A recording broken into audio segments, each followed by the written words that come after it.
ऐश्वर्य आणि पराक्रम प्रदान करते तिला शक्ती असं म्हणायचं। त्यानंतर याच शक्तीला पुढे प्रकृती असं नाव दिलेलं आहे। काय दिलंय? प्रकृती। या प्रकृतीचं चिंतन करत असताना असं म्हणतात की भगवान शिवाच्या शरीराचे दोन भाग झाले, एक दक्षिणांगी पुरुष जन्माला आला आणि वामांगी एक प्रकृती म्हणजे स्त्री पुरुषाचा जोडा निर्माण झाला आणि या दोघांतच या सृष्टीची उत्पत्ती झाली आहे। आणखीन असं जर सांगायचा विचार केला तर जसं एक नाणं असतं, 1 रुपया घ्या, एकाच नाण्याला 2 बाजू असतात, बरोबर की नाही?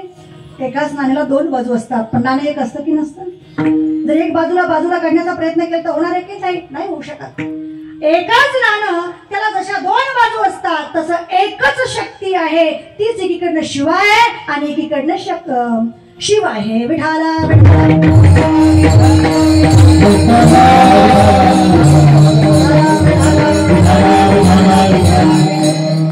प्रकृती शब्दाची व्याख्या केली आहे, गुणे सत्वे प्रकृष्टोच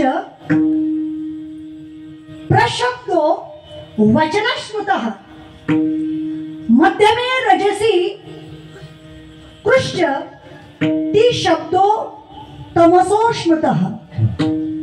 या प्रकृती शब्दामध्ये 3 गुण दडलेले आहेत, जे 3 गुणाला या ठिकाणी प्रागट्यकरी करतात। पहिला शब्द आहे प्र, है की नाही? प्रणाम प्रकृती, प्रकृष्टो। प्रकृष्टो अर्थात जी सत्व गुणाला वाढवण्याचं काम करते तिला प्र असं म्हणतात। कृ म्हणजे मध्यभागी जो रजगुण आहे त्या रजगुणाचं बोधक म्हणजे कृ आहे आणि ती शब्द जो आहे तो तमगुणाचा काय द्योतक आहे। विठाला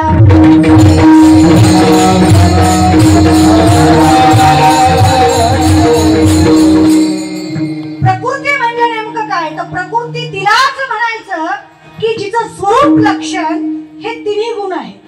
3 गुण कोणते? सत्वगुण, रजगुण आणि तमगुण। हे 3 गुण जेव्हा समान अवस्थेमध्ये राहतात, सांख्याचार्य म्हणतात की सत्वरजस तमसाम साम्य अवस्था प्रकृती ही, हे 3 गुण जेव्हा समान अवस्थेला असतात तेव्हा तिला प्रकृती असं म्हणतात, बरोबर की नाही? आणि हे 3 गुण जेव्हा एकत्रित येतात तेव्हा या प्रकृतीचं कार्य होत असतं।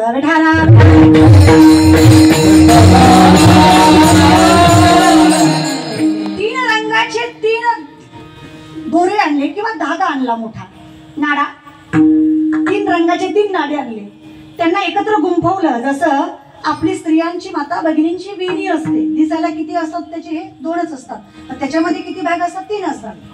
तसं सत्व रज तम गुण या 3नी मिळून जी प्रकृती तयार होते, परंतु दिसायला एक प्रकृती आणि पुरुष असे 2 जण दिसायला असतात, पण त्याच्यामध्ये 3 गुणांनी भेदलेली असते। विठाला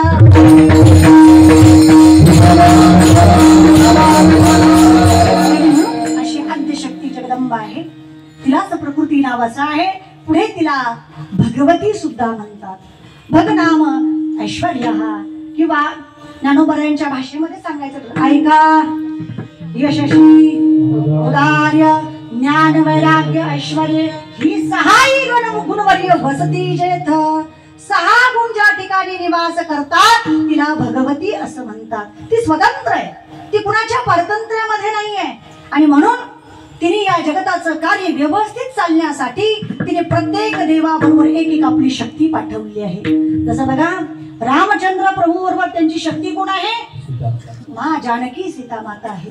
त्यानंतर भगवान श्री कृष्णा बरोबर कोणती शक्ती आहे? आत्मा तु राधिकातस्य, ज्यांची आत्मा ती शक्ती असणारी राधा राणी आहे।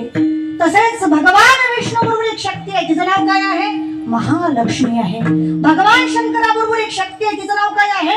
महागौरी पार्वती आहे। ब्रह्माजी बरोबर एक शक्ती आहे, तिचं नाव आहे ब्रह्मणी किंवा सरस्वती असं तिचं नाव आहे। म्हणून प्रत्येक देवाबरोबर इंद्राबरोबर त्याची सची आहे। प्रत्येक देवाबरोबर नव्हे एवढंच काय म्हणतात तर संतांचं कार्य करण्यासाठी सुद्धा त्या शक्तीने आमच्या ज्ञानोबरायांच्या घरी जन्म घेतला, तिला मुक्ताई असं म्हणतात। विठाला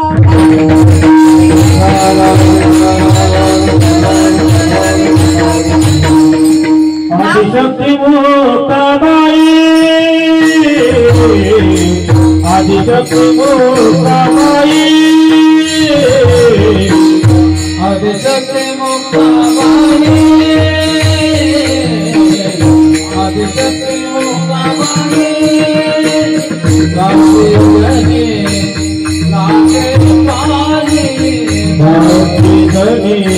राधे पाए